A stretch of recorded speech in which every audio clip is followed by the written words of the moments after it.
Welcome back for another amazing video. Today we have someone who is a genius in crypto, someone who I take as a teacher, and I've learned a lot from already, and I'm gonna be learning a lot more in the incoming few years, inshallah. I have brought on Baha. Baha is a student of University of Waterloo and also has had a startup in um, crypto and blockchain. And today we're going to be talking about the various concepts of proof of staking, proof of XYZ, so passive income through crypto, and things that you can like the technical aspects of them, and we'll try to get a little bit more information from Baha himself. Baha, just a quick introduction about yourself, and then I think we can get started. Yes, thank you very much, Ahmad. Hello, everyone. My name is Baha Jilasi, and I'm the founder of Demystify. I started this adventure back in mid 2017, and yeah, we're still interested and very enthusiastic about blockchain technology and cryptocurrency. So yeah, thanks for the introduction, Ahmad. Amazing. So, Baha, what are we talking about today? And the floor is yours. Thank you very much. So today we're gonna start and we talk about the consensus mechanisms in blockchain technology. So we're gonna try to just dip our toes a little bit, and hopefully this would be appealing for everyone, not only like experts. So I'm sure you're gonna enjoy the presentation. Okay. So as I said, consensus mechanism in blockchain technology. That's Demystify, our startup. Basically, you can like Google us. Um, so yeah, as a general introduction, consensus among different entities in a distributed network is a fundamental requirement for a wide range of applications. Okay, so way before blockchain and everything, the keywords in any classical consensus in distributed computing are known, trust, and centralized. And if you think about it, that's something very logical because in a distributed form, you have to know, you must trust, and you ought to be centralized as well, right? And that's what's happened just before Nakamoto introduced a new notion, which is how can we build a consensus among trustless, anonymous, and decentralized entities, right? If you think about it, this question is kind of crazy, right? How can we do that? And the answer was basically proof of work. Okay. What's proof of work? The most simplistic definition, it's cryptographic puzzle which is computationally demanding to solve, but instant or super easy for others to verify the solution. The first one to find the solution, which is basically mining, validating the block, is rewarded. And the reward was getting Bitcoin. So people think that Bitcoin is a cryptocurrency and just a cryptocurrency. It is, but also Bitcoin was the very first application of blockchain technology based on proof of work. Okay. Just to develop a little bit on proof of work because because it's a key component to understanding the fundamentals of any proof that is going to come, right?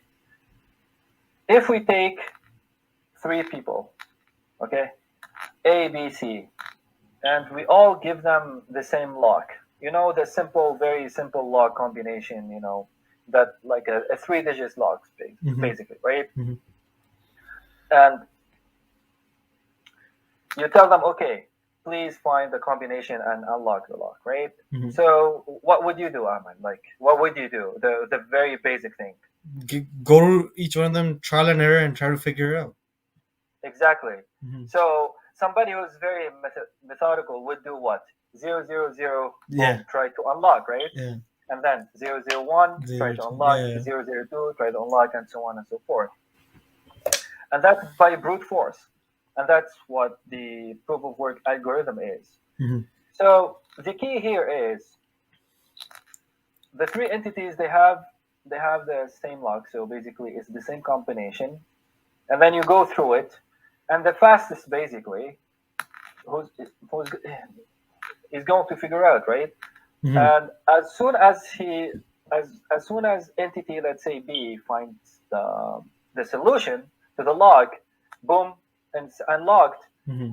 he can state, hey guys, I found the combination of the lock, and everyone can verify it easily, right? So once you find the combination, it's so easy to verify it. It's gonna take you 1 second. Boom, boom. You put the combination and you unlock. Mm-hmm. And if it's unlocked, even though those three entities, they don't know each other, they don't trust each other, Mm-hmm. and they are distributed, they come to the same conclusion, which Mm-hmm. is true. The solution is verified, and now entity B is going to get their reward, right? Mm-hmm. So that's basically proof of work.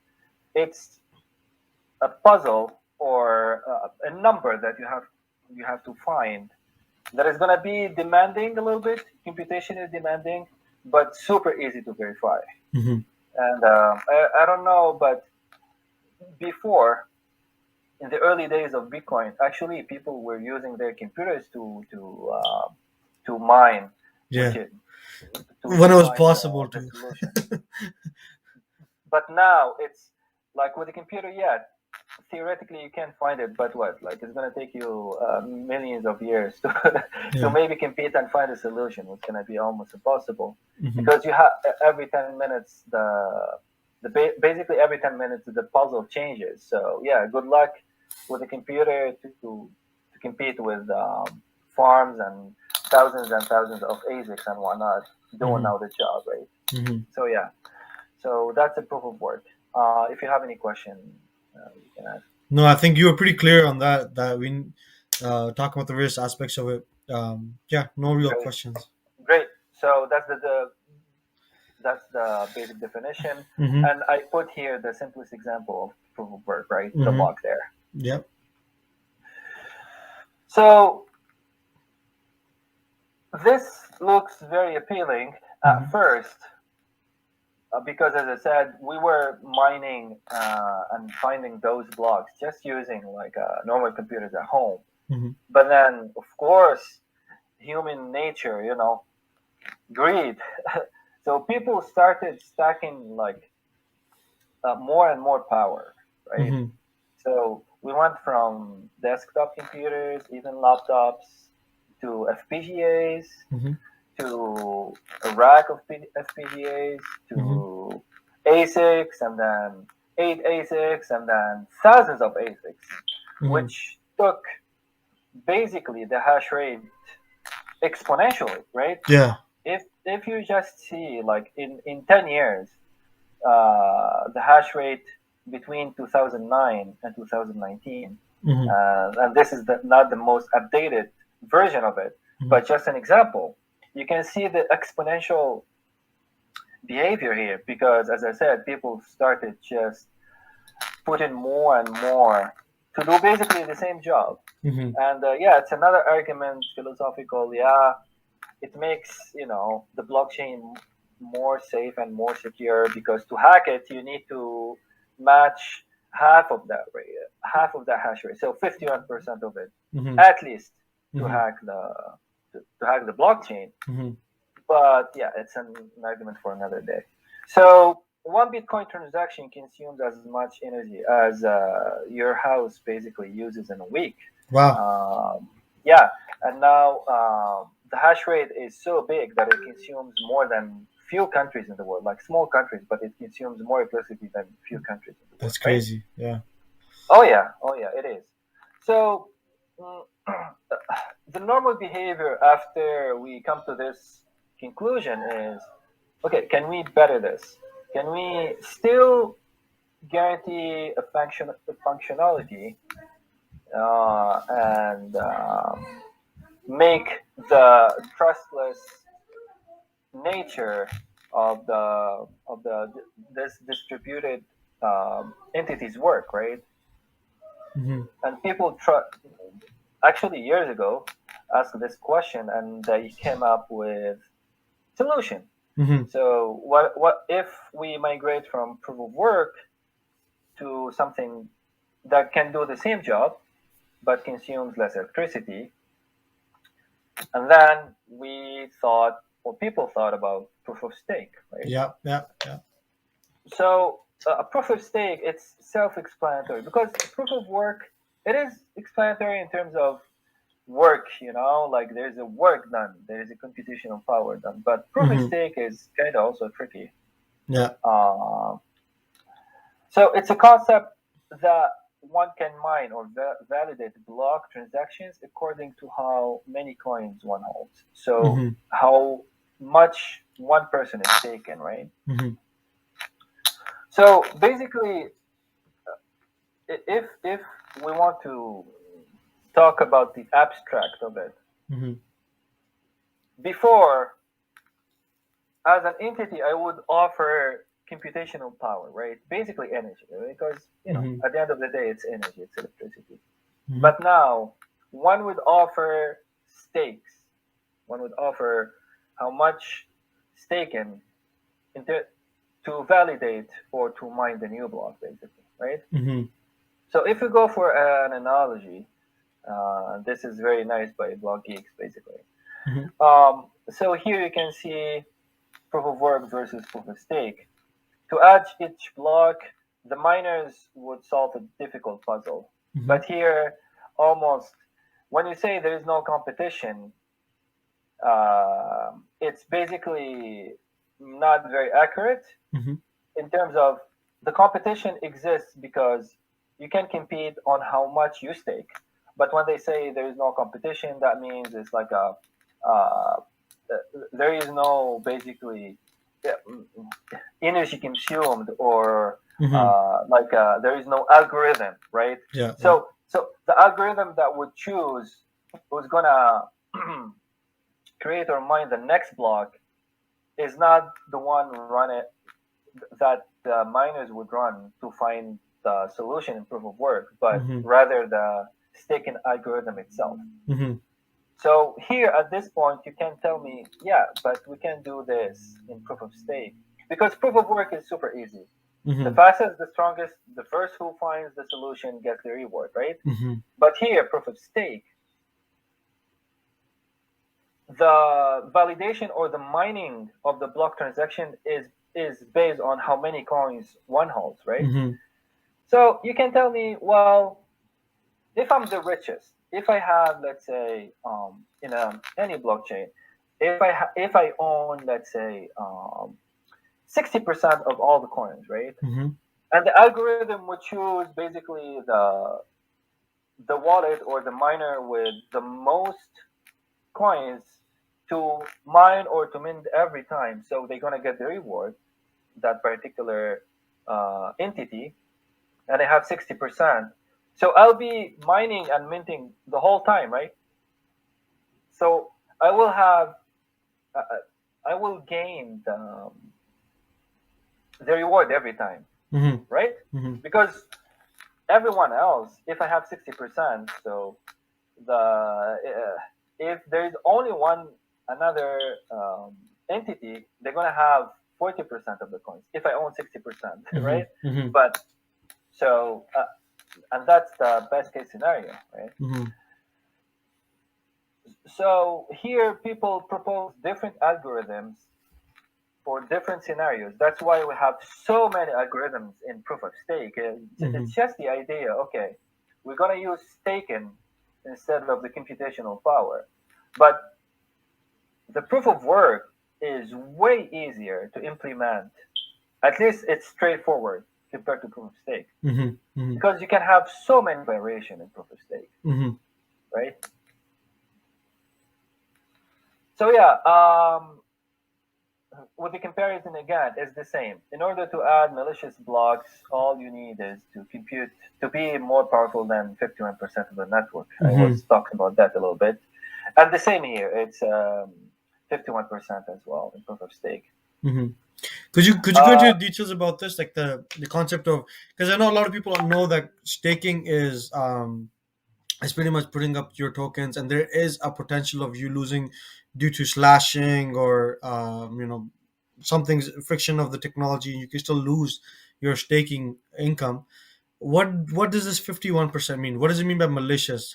How does one person have full control over a, like what can they do? Let's just say I have 51% over Ethereum's blocknet. What can I do with it? Oh yeah. So to explain this 51% attack, I need to go back a little bit and explain actually how what like the essence of blockchain and how it works a little bit. Hmm. I'll try to explain that in a very easy and I'll try to facilitate as much as I can. But bear Hmm. with me, Ahmed. And if you have any question, let me know. Yeah, sure. So the idea of a blockchain came from what? So the marriage of basically cryptography, right? Hmm. Cryptography and di- and distributed computing. So how does that happen? How do we add like one block and then the next one and then the next one and then the next one? So let's say we are in block zero, right? Hmm. Hmm. Cool. So block zero is the Genesis block, Hmm. and then to simplify the idea, let's say we have only three entities. Hmm. Okay. So block zero is generated by the algorithm itself. Boom. And Hmm. then we're gonna add on top of it or link to it Hmm. block one. Hmm. So block zero, let's say, has no transaction whatsoever. It's just empty, the title, and that's it. Hmm. Okay, block zero in the title. That's the metadata that it has. Hmm. And then block one is going to happen because A is going to send the transaction to B Hmm. of X amount. Yeah. Okay, cool. So because I know, okay, let's suppose that the ABC already has X amount because the amount of Bitcoin or wherever happens when you solve, like when you create a block, right? Hmm. But Hmm. just to facilitate, as I said. Hmm. Okay, cool. So now we do have the information of the transaction in block number one. So it's gonna say address A sent to address B X amount of, let's say, Bitcoin. Yeah. Cool. Hmm. And then what we're gonna do now is link the block zero to block one. Hmm. How are we gonna link that? We're gonna use basically cryptography to do Yep. that. Hmm. So Bitcoin algorithm uses SHA-256, which is a cryptographic algorithm to weigh. Basically, it's like weighing. But it's super precise. It's the SHA-256 algorithm. If you like, you can Google it and you can try any example. Hmm. It's gonna give you. It's gonna give you a new combination Hmm. for any like document. Let's say that you write hello, okay? Hello, lowercase. If you put it through SHA algorithm, it's gonna give you a number, right? Hmm. But then if you go back and you write hello and then you put space, boom. So hello space, Hmm. and you put it through the algorithm SHA-256. Hmm. This cryptographic algorithm, as I said, it's well known, it's there. Hmm. It's gonna give you another number, different number, not like Yep. the first four are the same. No. Another number. Hmm. So basically, any information that you give SHA-256 Hmm. is sensitive. Like any difference in any character is Hmm. gonna change the whole number, right? Hmm. Hmm. Hmm. Cool. So now we know exactly that any different information in the block Mm-hmm. which is any different transaction, because it's like writing a document, right? You're gonna say, hey, this address sent to this address X amount, right? Mm-hmm. That's like you can write it, right? Mm-hmm. Like a note document, and you can write it, and then it's gonna go through this SHA, as I said, 256 algorithm, Mm-hmm. and it's gonna give you that number, right? Mm-hmm. So we know that block zero, when it goes the Genesis block, when it goes through the SHA algorithm, it's gonna give you one number, right? Mm-hmm. One number. It's not Yep. gonna Yep. change. And then on top of it, the block one is gonna have that number, that SHA 256 number of block zero, Mm-hmm. plus the information of that block. And then we're gonna put it through the same algorithm. So we're Mm-hmm. gonna have another number. Mm-hmm. And then when we build block three, so can you see the link? Because every block Mm-hmm. has the information of the previous block. Yep. Yep. Because every block has the number of the previous block, I right? mean, that's the ledger And then, system, right? sorry? That's what I mean by crypto's ledger system. It's like it continues on. Yes, yes. Okay. So basically, every block, every next block has information about the block before it, Okay. and so on and so forth. Mm-hmm. So it's all encapsulated basically. Mm-hmm. So the chain is like those like small Russian dolls when it's big and then you Yeah. open Yeah. and then Yeah. it's like Yeah. a Russian. Yeah. It's exactly like that. Like Okay. people usually they just link it, but I see it more like the Russian dolls, Mm-hmm. right? Mm-hmm. So you cannot, if you want to access the very basic of the Russian doll, Mm-hmm. right? You need to go through all of it. You need to remove all the Got Russian it. dolls Okay. to find that first one. And Uh-huh. then if you want to change, let's say, if you want to change, now I'm going to answer your question. If you want to change, let's say, the head or the body of the very, very first Russian doll, what you're going to do? You need to go through all of them, Mm-hmm. change the head. If you change the head and you want to put the second one on top of the first one, Mm-hmm. it's not going to fit because her body is not going to fit the head of the first one, right? Got it. So now you need to change the body of the second one and the head as well. Okay. And then the third and then the fourth. So basically, if you want to access the first one and change anything, you need to access all the network, change it, and then build it again. Literally, it's exactly how it's going to happen. Mm-hmm.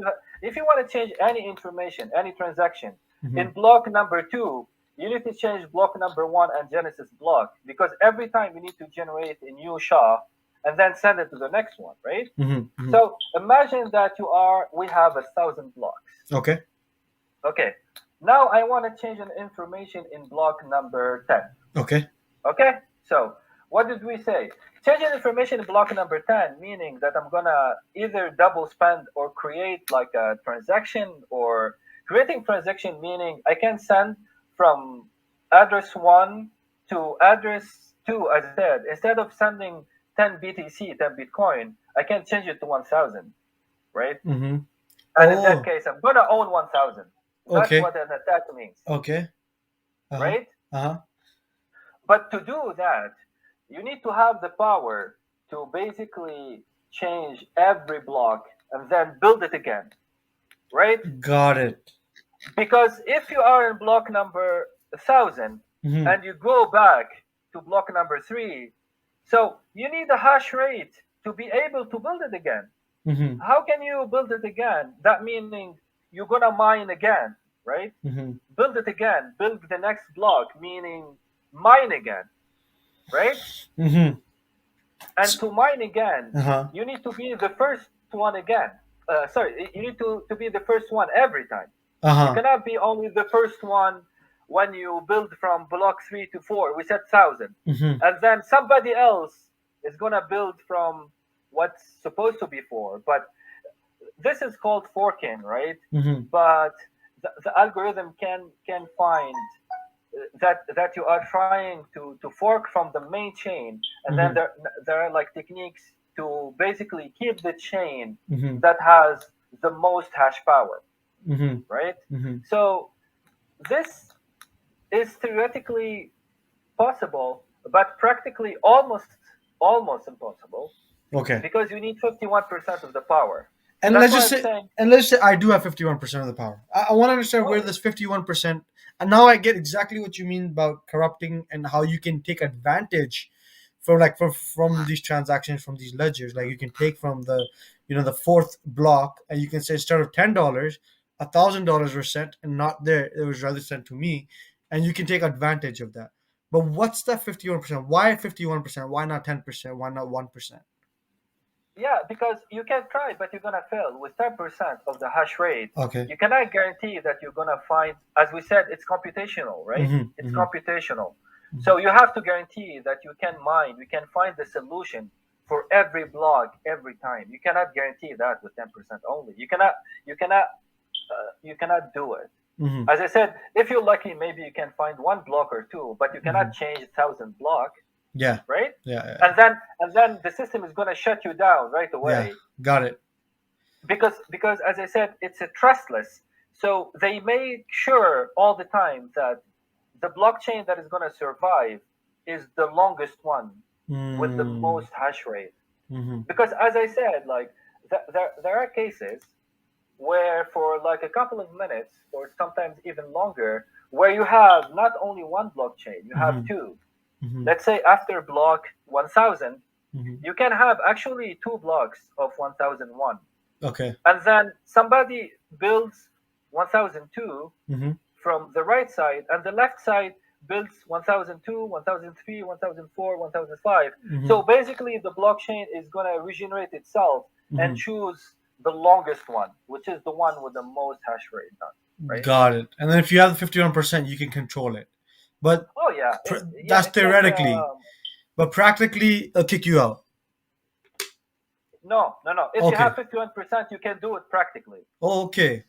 No, no, you Okay. can do it theoretically and practically. But if you Uh-huh. have 10%, Uh-huh. you can do a little bit of damage, but you cannot damage the whole network. Got it.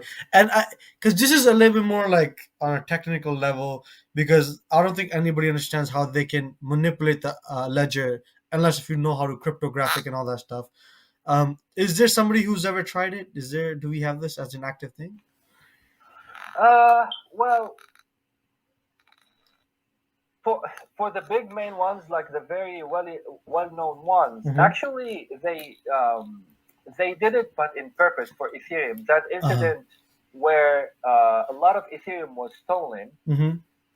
and they did that Mm-hmm. like literally.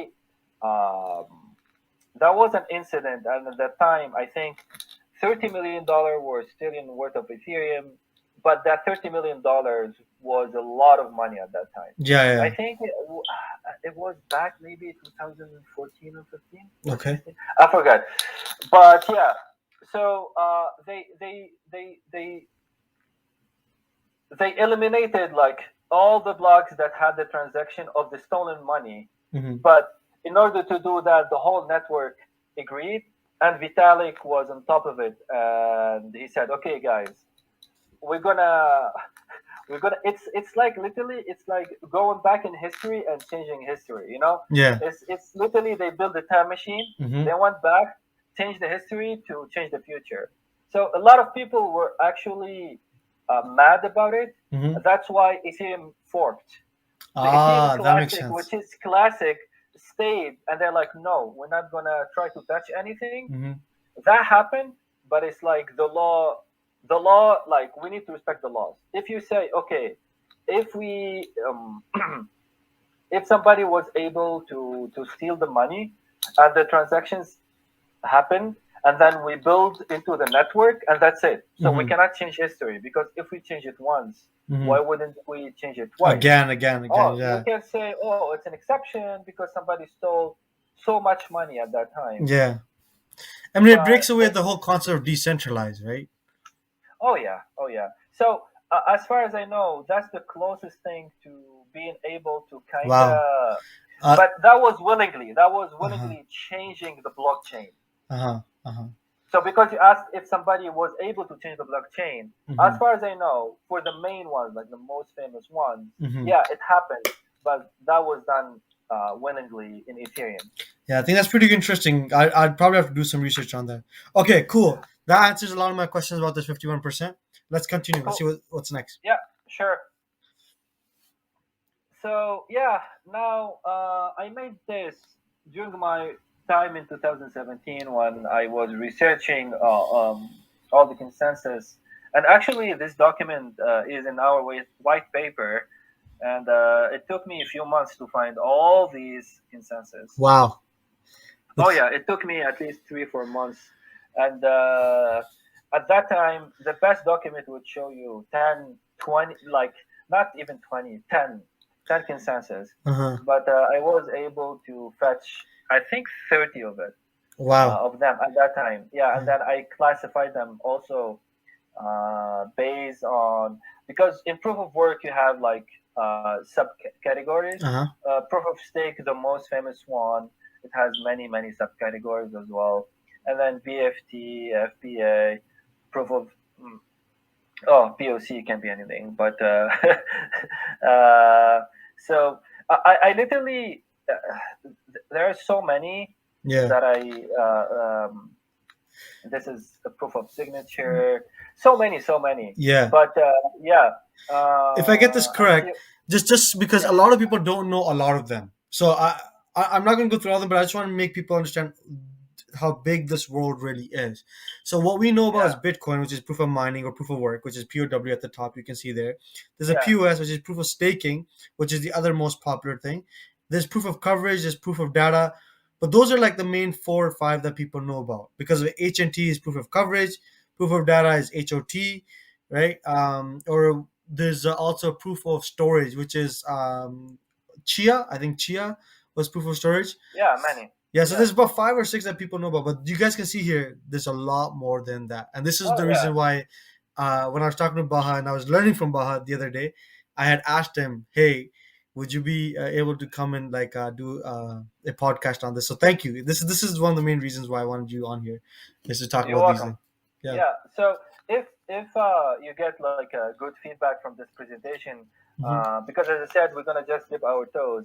I Hmm. can actually the next time go deeper and deeper and try to simplify the ideas as much as I can. Hmm. Because like even like BFT, the Byzantine fault tolerance, like it has so many variation. Hmm. Um, it's just so interesting, and I have if anyone else also they want more details. I have the reference for everything here, everything, the reference, Hmm. and they can dig more. Okay, Yeah. Yeah. Yeah. so just to go into a little bit of details here, let's say Oh, okay. Cool. the branches of proof of stake. You have proof of activity, delegated proof of stake, Hmm. least proof of stake, proof of stake velocity, proof of stake anonymous, and proof of stake time. Remember when I told you only in proof of stake, the way we can reward the nodes that stakes is so different, and it's going to create so many variation, right? Hmm. Um, Also, these are even theoretical consensus, like they're not implemented yet, like proof of activity, proof of DDoS. This one was a very funny article actually. Hmm. Domus, the two-phase proof of work, proof of luck. Hmm. Uh, so this is an example of what I said earlier, that if you pull any document, they're gonna talk about, you know, 5 6 10 at most Hmm. different proofs. Um, and as I said, they cannot. You see here they talk about delegated proof of stake, but it's like a within proof of stake, so you cannot even count it, right? So Hmm. that's a branch. Um, so yeah, we have many proofs. As far as I know, 30ish more or less. Okay. Way less than that have blockchain application to them, right? Hmm. Hmm. We can go like through some examples. Hmm. Um, these coins, they're not really necessarily the most like very well known, especially now, Hmm. because as I said, I did this research back in 2018. Hmm. So back then the scene of blockchains was pretty different. Hmm. However, the proofs are still the same, Hmm. and many new blockchains took those proofs and then implemented them. Hmm. Faircoin was big back then. and it's based on proof of cooperation, which is implemented in Faircoin 2. Mm-hmm. So basically, the proof of cooperation is performed by validated nodes. Mm-hmm. So they call them CVNs. Mm-hmm. And it's appointed with a democratic process, right? Mm-hmm. That's why it's called Faircoin, basically. Mm-hmm. Steam is very well known still. It's proof of brain, right? Mm-hmm. So basically, it's a incentive to incentivize content creation, right? Mm-hmm. And I don't know if nowadays Steam is still big or not, but during my time, it was big. So There's something similar to it. I don't know if it's still Steam or not, but I saw something about it.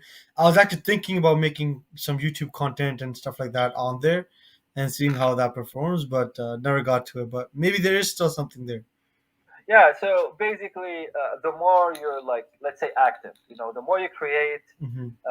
the more you contribute to the to the crowd or to the system, the more tokens you get. Mm-hmm. So that's proof of brain. Mm-hmm. BitShares, it uses delegated proof of stake, which Got is it. one type of proof of stake. Mm-hmm. So it uses delegates, right? So Mm-hmm. they have the power to earn profit from running a full node. Mm-hmm. So basically, you need to stake, and then you become a delegate, and then you get the power to mine or like create a new blocks. Mm-hmm. And talking about proofs, I did all that research, and in my head, I was thinking about, okay, how can Demystify participate, in the scene, Mm-hmm. and we created, and by we I mean it was my idea, but of course everyone else, um, everyone else helped me develop and actually published. We published about this Mm-hmm. back in 2019. Mm-hmm. And the journal is like open source if everyone wants to access it, and I have the link. And we did a lot of interesting simulations and whatnot. So the proof of captcha, believe it or not, now some people, I forgot which CEO was talking about it, Mm-hmm. but they call it proof of humanity. So they're talking about this now, which is the same as proof of captcha. Mm-hmm. The essence of it is, okay, proof of work or proof of stake, they're not gonna help the cause a lot, because it's basically rich people are getting richer, right? Yep. Either with proof of work or proof of stake. You Mm-hmm. have the more computational power, or you have more money, so you can stake more. So, Yeah.